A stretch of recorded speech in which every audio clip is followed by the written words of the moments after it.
ABC7 Bangor. This is ABC7 News at Noon. Some students rallied in Washington yesterday demanding lawmakers push for gun safety legislation. Good afternoon, I'm Susan Farley. That story is coming up. Also, police are investigating a fatal accident on the Vincent Road in Bangor Wednesday morning. And way down east, the city of Eastport's considering a change on local roads. Coming up, we'll explain along with the rest of our stories. Thank you for joining us this afternoon. First, let's check in with meteorologist Devin Biggs. Devin? Hey Susan, happy Thursday afternoon. Your first weather forecast brought to you by Luigi and Fredericks.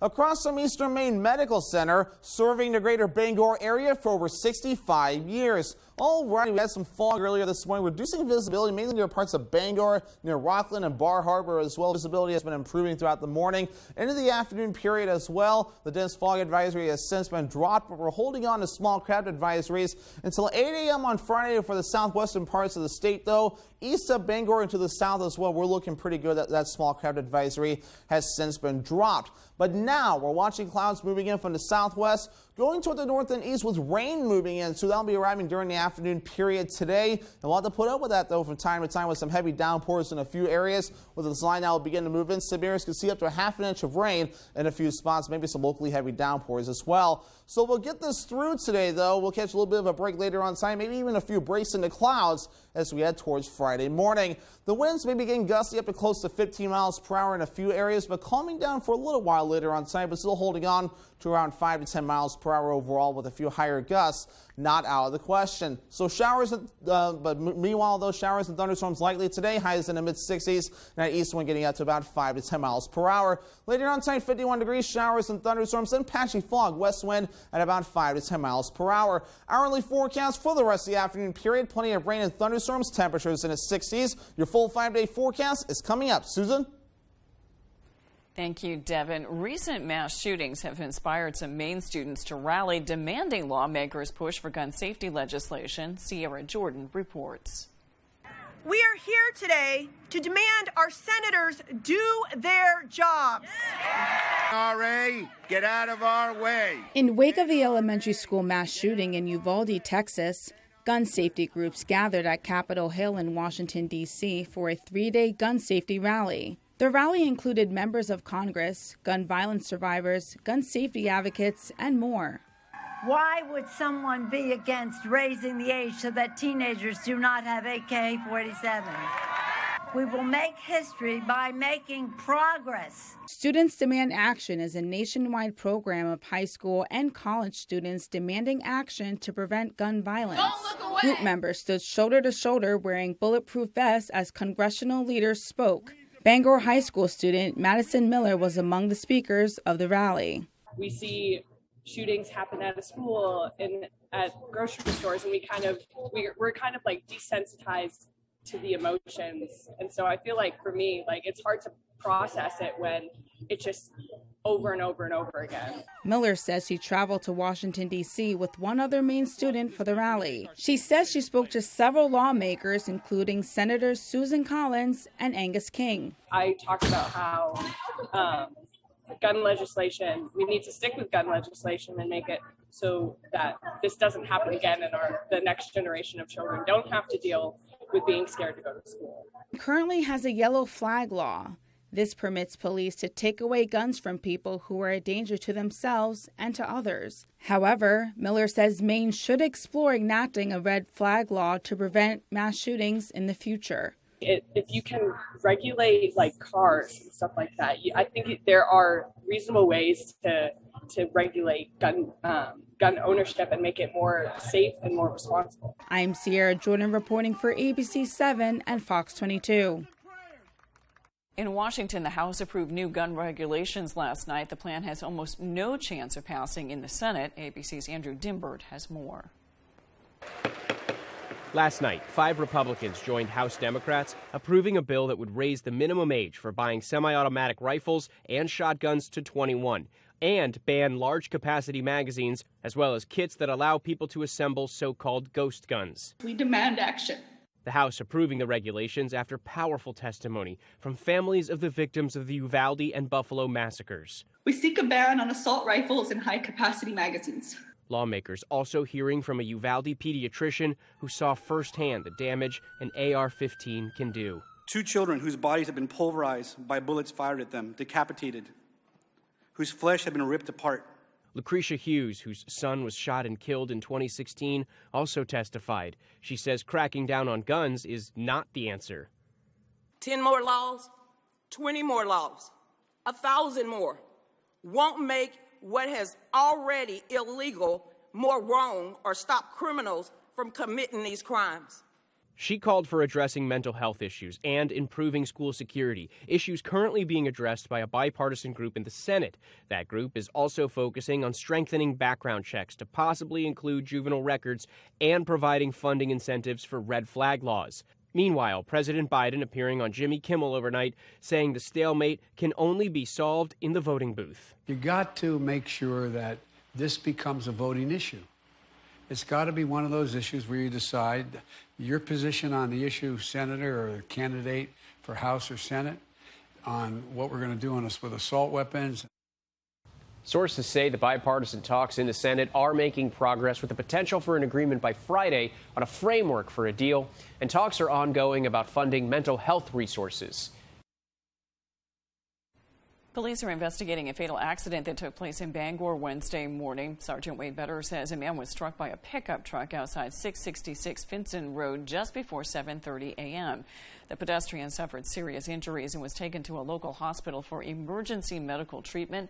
The man passed away at the hospital. The crash is still under investigation and no charges have been issued so far. The Kennebec County Sheriff's Office is investigating a stabbing that took place early Tuesday evening. The Sheriff's Office says around 5:16 p.m. Tuesday, deputies responded to the area of 553 Main Avenue in Farmingdale for a report of a stabbing. Police say a 31-year-old male victim who was from Farmingdale had been stabbed multiple times and was taken to Maine General Medical Center. A Sheriff's Office K-9 unit began tracking the suspect. The Sheriff's Office says the K-9 eventually pushed the suspect back toward the scene. 26-year-old Hector Rivera of Gardner was arrested and transported to a hospital for some medical issues. Rivera has been charged with elevated aggravated assault, refusing to submit to arrest, as well as other charges. No bail is allowed at this time. A Bradford man is facing drug charges after a month-long investigation. The Penobscot County Sheriff's Office conducted a number of search warrants on the Pond Road in Bradford Wednesday morning. 53-year-old Clifford Badger was arrested and charged with 2 counts of felony unlawful trafficking in scheduled drugs. During the search, deputies located suspected drug money along with cocaine, fentanyl, and meth. Fire destroyed a home and a business in Drew Plantation near Danforth Wednesday morning. Crews from 8 towns and Maine Forest Rangers helped put out that fire. No one was injured. The homeowners woke up to flames in the house at 2 a.m. A family member says one of the buildings that burned was the Elves and Angels toy company that had been in business for 34 years. According to the family member, they lost everything in the fire, including hundreds of thousands of dollars worth of boxed inventory waiting to be shipped to children around the country. They say they also lost hundreds of thousands of dollars worth of tools and a lifetime of special things accumulated over 52 years of marriage. At this point, they say they have no idea what started that fire. A GoFundMe page has been set up to help them. You can find the link on our website, foxbangor.com. The city of Eastport is considering allowing ATV access on local roads. During Wednesday night's council meeting, Chair William Boone said he's not opposed to having ATVs on those roads. However, one resident expressed concerns about the idea, saying they worry about ATV driver responsibility and liability if an accident occurred. I have been in Calais, and believe me, I don't like it as much as some people like. In the IGA parking lot, they zoom by me, and I'm afraid I'm going to run them over. They ride up and down Route 1 by the college. I don't care who it is. It's not safe. But I'm willing to try. Then that's all you can ask for. A public hearing will be held to discuss the matter on July 12th. They will vote on it in August. Nearly a year since its inception, the House Select Committee investigating the January 6, 2021 attack on the U.S. Capitol is now going public with its findings. Democrat lawmakers hope to convince Americans that former President Donald Trump is to blame. The committee will reveal some carefully selected, never-before-seen video and testimony to help in their effort. ABC's M. Wynn has the details from Capitol Hill. The House Select Committee investigating the deadly January 6 Capitol attack, presenting its mountain of explosive material for the first time in prime time. The panel vows to lay out step by step how former President Donald Trump and his allies did more than provoke and carry out an attack on the Capitol, but deliberately worked to undermine American democracy and overturn his loss in the 2020 presidential election. The idea that all of this was just a rowdy demonstration that spontaneously got a little bit out of control is absurd. You don't almost knock over the U.S. government by accident. The committee tonight revealing taped testimony with Trump administration officials, as well as Trump family members, including Ivanka Trump, Jared Kushner, and Donald Trump Jr. Ivanka Trump, I'm told, is quite candid about the fact that she told her father that he needed to do something to get out there to stop the riot. Jared Kushner didn't agree with much of what the Trump legal team was trying to do in terms of turning over the election. So this, I think, will be some eye-opening testimony. Other witnesses include Caroline Edwards, a Capitol police officer who suffered a concussion and traumatic brain injury after mobs pushed through barricades. "You have stolen moments away from me that I can't get back," Edwards wrote in a court letter last year. Lawmakers will also hear from a documentary filmmaker, Nick Quested, who was embedded with the Proud Boys before and during January 6th. The night before the attack, he captured this video showing the Proud Boys leader meeting with the Oath Keepers. I think people are going to be absolutely surprised how much was known. Ahead of the hearing tonight, House Minority Leader Kevin McCarthy is expected to attack the findings of the committee, which Republicans have called illegitimate and partisan. Coming up on ABC 7 News at noon, Maine's annual Moose Lottery Festival will be held Saturday at the Jackman Town office. When we return, we'll take a look. Did you know that it's possible to buy the wrong type of flooring for your home? Whether you're a do-it-yourselfer or professional contractor, the experts at Don DeKalb Mainwood Floors are here to help, offering solid pro advice from choosing the right material and color to installation. Don DeKalb features the highest quality hardwood flooring sourced from lumber right here in Maine, from Maine traditions. Not only will you get a floor you'll love, you'll get a floor that will last. Don DeKalb Mainwood Floors, buy from the best, forget the rest.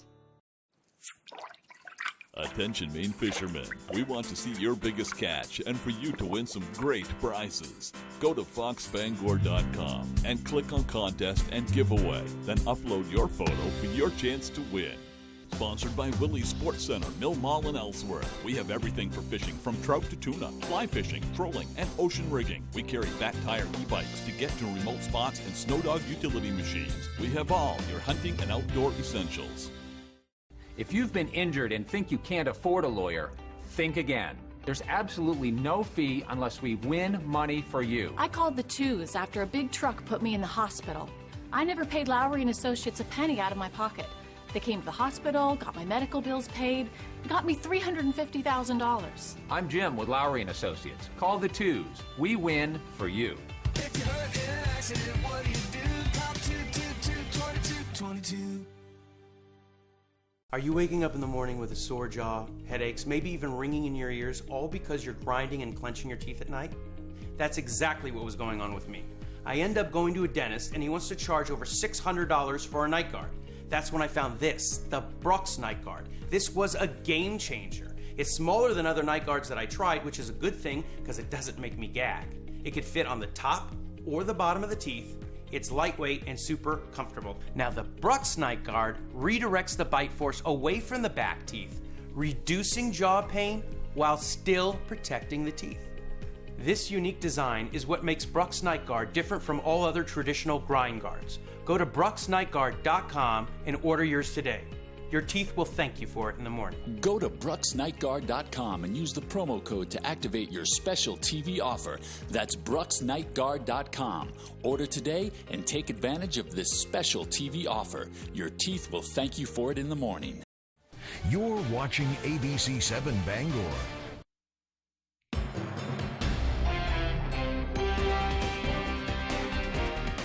$50 million taxpayer dollars will soon be spent in state parks across Maine. It's part of the Maine Jobs and Recovery Plan. State officials say the funding will allow for better visitor experience, structural upgrades and maintenance, and provide improvements to safety and environmental standards.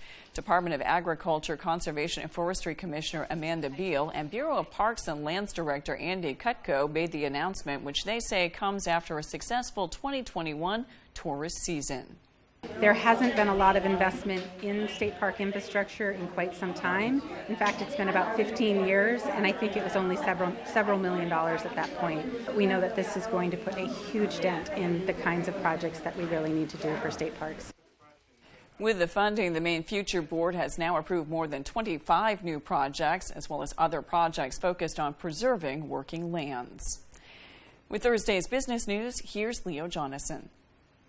Inflation is rising rapidly. Treasury Secretary Janet Yellen, who has admitted she's been wrong on the economy for the last year, now says easing tariffs on imports from China will help. The S&P ended Wednesday down more than 1%, the Dow lost 0.8%, and the Nasdaq finished 0.7% lower. Workers at Trader Joe's in Massachusetts want to unionize. It's a first time for the chain, which has about 500 locations across the country. Employees there have submitted cards to the National Labor Relations Board. The next step is to vote. And Velveeta has teamed up with Nails Incorporated to make cheese-scented nail polish. The pack comes with red and yellow polish so you can make it look like cheese is dripping off your nails. The collection is $15. I'm Leo Jonathan with Thursday's Business on ABC 7. The Department of Inland Fisheries and Wildlife is holding Maine's annual Moose Lottery Festival this Saturday, June 11th, at the Jackman Town office. The annual event attracts hunters from around the state, anxious to hear whether they'll be one of the roughly 4,000 selected from a pool of nearly 70,000 licensed hunters. They say being selected from the lottery provides a chance at a hunt at a lifetime, and the festival celebrates that accordingly. A variety of events will start at 10 a.m., including Moose Mania, monster truck rides, face painting, and a bounce house, live music, axe throwing, and crosscut sawing, as well as a number of stage presentations like moose calling contest and a comedy show. At 2 p.m., the lottery will begin. It's expected to last 3 hours. There is no charge to attend the lottery. The names of the permit winners will be posted on the department's website by 6 p.m. that same day. Coming up, a lifelong Mainer is making a run at an international fitness competition. When we return, we'll meet her. We'll be right back. Their price, $30,000. Your price, $20. Can you tell the difference? Even expert jewelers have a difficult time distinguishing the diamond Z4 CZ from mine diamonds because of their similarity. Now, for the first time ever, the fire and brilliance of flawless diamonds are captured in this beautiful ring, each perfectly complemented by a brilliant setting of sterling silver plate and offered at an unprecedented price. The Sterlington collection proudly presents a true masterpiece. This exquisite ring features a flawless simulated diamond center stone of 2 3/4 carats, surrounded by over 1 1/4 carats of round and tapered flawless baguettes. And now the stunning brilliance of Diamond Z4 is affordable to virtually everyone. One jewelry industry professional who examined these rings marveled at their beauty and brilliance. It's exceedingly rare to see such flawless stones. He's right. Comparable solitaires made of diamonds can cost up to $30,000. I was shocked that the stones in these rings weren't diamonds. Even perfect natural diamonds have flaws, but every CZ stone in the Diamond Z4 is perfect in its color, clarity, and cut. And at a remarkable total weight of over 4 carats, it will become an instant favorite, turning heads and inspiring gasps of envy. You could pay over $30,000 for a diamond ring. But why, when you can have the Diamond Z4 for a fraction of the cost? Your price through this special invitation will be only $20. And for a limited time, order today, and you can also receive this beautiful band with 1.92 carats of Diamond Z4s. Every set comes with a certificate of authenticity, confirming the manufacturer's appraised value of $95. You get both CZ rings, totaling over an astounding 6 carats for $20. Supplies are limited, so call or click now. Call 1-800-401-3492 to get your special offer, Diamond Z4. Call now or go to DiamondZ4.com. So call 1-800-401-3492. That's 1-800-401-3492. This offer's not available in any store. Call now. There was stuff going on in the house that caused your neighbors to call the police. A tenant who was too much to take? So based on these reports, you moved to evict her? Yes, ma'am. I would too. Or a landlord too hard to believe? I can't go buy the house because I got chased off. He went through every one of my boxes, all of my belongings, took what they wanted. That's a lie, Your Honor. Listen, I find a lot about you suspect. Next, Judge Judy. Thursday at 5, only on ABC 7.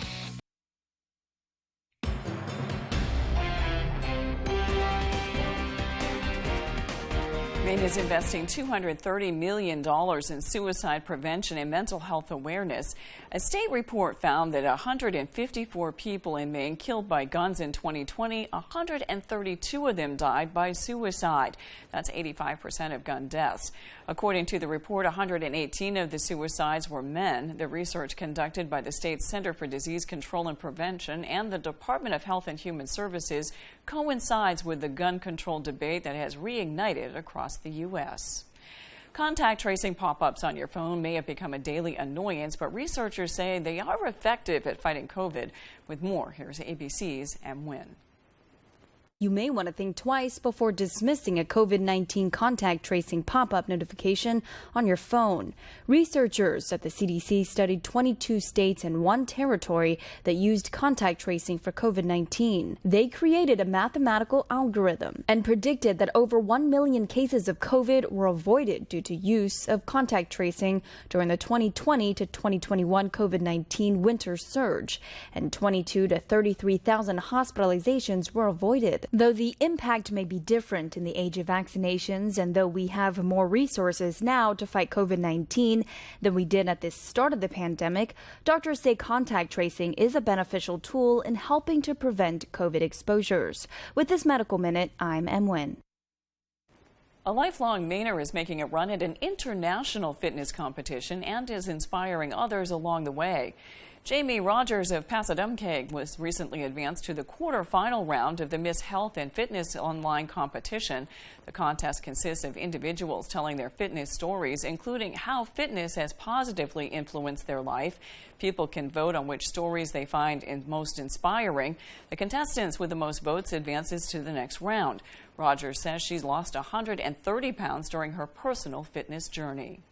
The thing that this journey, not only my weight loss journey, but this contest journey has offered me is an exorbitant amount of inspiration from others. The first place winner of the competition will be given the title of Miss Health and Fitness, grace the cover of Fitness Hers magazine, and take home $20,000 cash. Rogers says she wants to use the prize money to fulfill her dream of participating in a half marathon in all 50 states.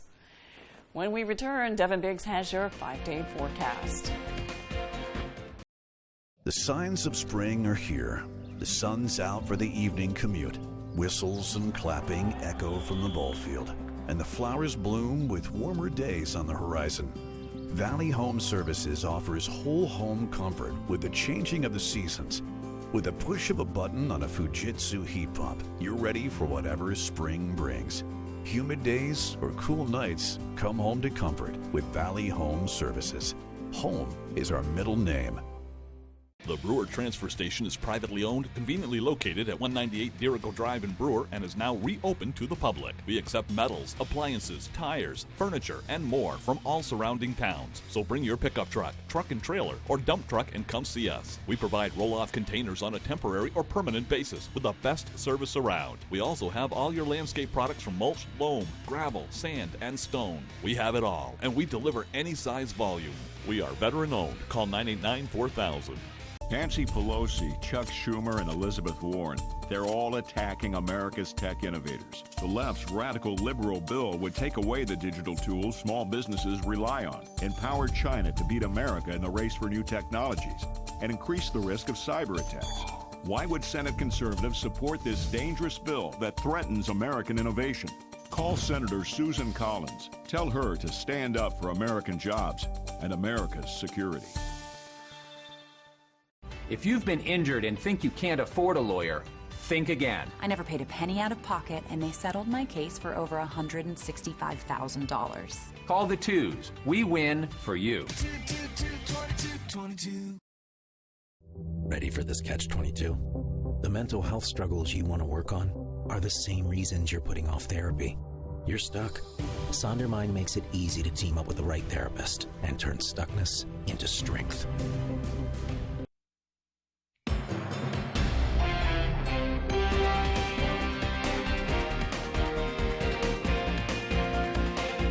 A University of Maine official joined Maine Senators Susan Collins and Angus King in honoring the late Senator Margaret Chase Smith at the U.S. Capitol Wednesday night. Smith, a Maine native, was the first woman to serve in both houses of Congress, the first woman to serve as the chair of the Republican Conference, and the first woman to represent Maine in Washington. On Wednesday night, Smith was honored during a ceremony where a room was named in her memory. Jonathan Rubin, director of the Nonpartisan Policy Center at the University of Maine, spoke about Smith during the ceremony. Senator Smith said, "The right way is not always the popular and easy way. Standing for right when it is unpopular is a true test of moral character." She also said, "Public service must be more than doing a job efficiently and honestly. It must be a complete dedication to the people and to the nation." During his speech, Rubin mentioned UMaine's upcoming Women's Leadership Program, which encourages college women to go into public service. That program kicks off this Friday. Before we leave you this afternoon, let's check your full forecast with Devin Biggs. Devin? Alrighty, happy Thursday afternoon. Your full weather forecast brought to you by Scott's Recreation, New England's largest trailer dealer, home and Maine's lowest camper and tractor prices, with locations in Turner, Manchester, Herman, and Orono, Maine. All right, we had a little bit of fog earlier this morning. The visibility levels have since improved. Your Bangor, Rockland, and Bar Harbor seeing some of the fog earlier this morning, though. That did prompt a few dense fog advisories, but now it's just a small craft advisory further off toward the south and west. That'll last until about 8 a.m. on Friday, but now we're watching more precipitation moving in. Going from the southwest to the north and east, and clouds moving into about a quarter to a half an inch of rain possible in a few spots, though, with some of the heavier downpours as this area low pressure continues to track in from the southwest going toward the north and east. Right behind it, high pressure, so a little bit of a break might be on the way soon, but an active pattern looks to hold on. But 3 to 5 foot wave heights being noted nearby according to some of the buoys. You know that small craft advisory has been dropped for parts of the state, though other areas remain in effect, and some gusty winds today up to maybe 15 miles per hour during the afternoon period. Maybe calming down for a little while later on tonight, but more wind on the way again tomorrow, constantly getting up to about 20 to 25 miles per hour with regards to gusts during the afternoon period as well. Our average high is 73 degrees. We'll be below that today in the mid-60s, with mid-70s on the way Friday and Saturday, lower 70s for you Sunday, lower 70s as well on Monday. Tuesday and a Wednesday, middle 70s will soon be on the way. Futurecast moving forward for today. We'll get a lot of the precipitation out of here as we head towards the evening period tonight with showers and thunderstorms before that. Looking good overnight as the sky looks to clear out just a little bit, though. Watching a few more rain showers that may try to sneak in here for you Friday. Otherwise, a lot of sunshine, maybe partly cloudy in a few areas, though, as this final area of low pressure looks to move away. But meanwhile, though, rainfall totals, this is what we're thinking right now. A quarter to a half inch of rain possible in a few areas before we're all finished up. Some isolated heavy downpours are possible that could give us up to a half inch or so in a few areas. So showers and thunderstorms likely today. Highs in the mid-60s, and an east wind getting up to about 5 to 10 miles per hour. A few higher gusts up to 15 miles per hour. Not out of the question. 51 degrees, nice showers and thunderstorms, then patchy fog afterward. Now west wind getting up to about 5 to 10 miles per hour. For tomorrow, a few rain showers, otherwise highs in the mid-70s. And southwest wind getting up to about 20 miles per hour. Already a Scott's Recreation extended forecast. A small chance of rain on Saturday with highs in the mid-70s, lower 70s on Sunday with a chance for storms, and a chance for storms again on Monday, highs in the low 70s. I'm more than ready for the sunshine to return. Thanks, Devin. That's all for ABC 7 News at noon. Thanks for watching. I'm Susan Farley. We'll see you this evening with Peter Dubois and Beth Jones on ABC 7 News at 6. Have a great afternoon.